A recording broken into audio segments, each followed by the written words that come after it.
अस्त्रोपचार क्षेत्र में नुआ इतिहास रचिला ब्रह्मपुर एमकेसीजी मेडिकल कॉलेज पूर्वर यह हॉस्पिटल रे केबे भी होई नथिबा एक अस्त्रोपचार को सफलतार सहित कराइबारे सक्षम होईछि कार्डियोलोजी विभाग डाक्तरी टीम।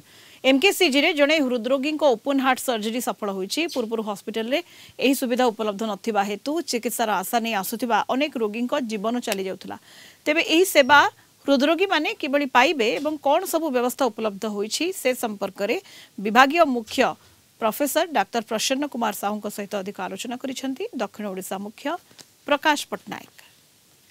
एमिति एक सेवा लोकंकर हाथ पाहंतारे पहुंची जहाँकि एमकेसीजी मेडिकल कॉलेजर इतिहास रे प्रथम थर ताहला एठी जड़े रोगी ओपन हार्ट सर्जरी कराई। तो से संपर्क में पचार आम सहित जोड़ी होती से विभाग जी रही प्रोफेसर डॉक्टर प्रसन्न कुमार साहू सार सबुठार गोटे गुरुत्वपूर्ण थिला जे जेतेबेले भी किसी हृदरोगी आसुथिले से तुरंत बाहर मेडिकल को रेफर कर दिया होता किंतु एबे आउ से समय ने चित्र बदली जाइए सेवा बदली जाइए परिभाषा बदली जाइए ये जो प्रथम थर प्रथम ऑपरेशन जो सक्सेस है से बारे टे कहूँ सर आमर हृदरोग जनित जो समस्या ताकू एबे आम सीटीवीएस डिपार्टमेंट रो ओपन हार्ट स्टार्ट हवा द्वारा सेटा समाधान हो पारि। दक्षिण ओडिशार सबू लोक समस्ते सबू रोगी आर सुविधा नहीं पारे। आम एठी प्रथम थर ब्रह्मपुर भाल्व सर्जरी गोटे कलु जोटी तार माइट्राल भाल्व खराब थिला आउ तार ट्राइकोस्पिड भाल्व भी रिपेयर कलु।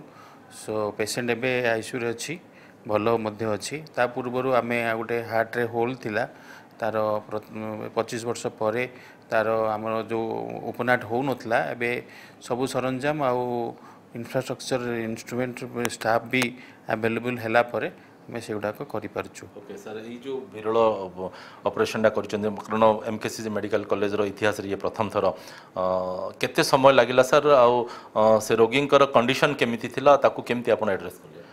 से रोगी जटिल समस्या थिला तांकर माइट्राल भाल्व जोटा कहे कहती आमर जोटा कि हार्ट रो इम्पोर्टेंट पार्ट सेटा बहुत छोट हो जाइथिला ता फल रक्त प्रवाह रे तारो असुविधा होतला पेशेंट धई सई होतला निश्वास नबारे कष्ट होतला ता सहित हार्ट भितरे बड़ रक्त जमाट बांधी थिला। सर केते समय लागिला सर पूरा ऑपरेशन और केते जण रहिथिले सर टीम रे? ई टीम रे हमरो एनेस्थेसिया रो 4-5 जण सार थिले सर्जरी रो हमरो 5 जण सार थिले आउ नर्सिंग ऑफिसर माने थिले परफ्यूजनिस्ट थिले तेणु आउ ऑपरेशन प्राय 10 टा गोटे बड़ टीम होते आज्ञा आज्ञा केते समय लागला सर?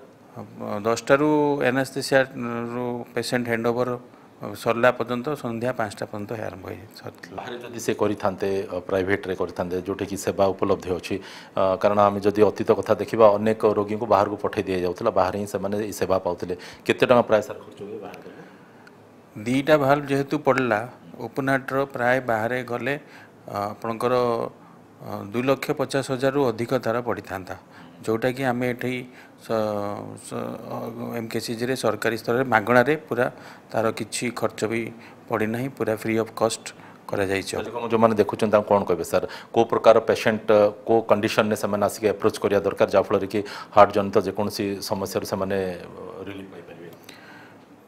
जो रोगी हृदगत समस्या थिबो जेमिति कि जन्मगत हार्ट रे होल हो बा जन्मगत हृदय समस्या बा भाल्व रो असुविधा थिबो बा कोरोनरी आर्टरीज ब्लॉकेज थिबो से पेशेंट आमे ओपन हार्ट द्वारा आमे तांको सुस्थ करि परिबो।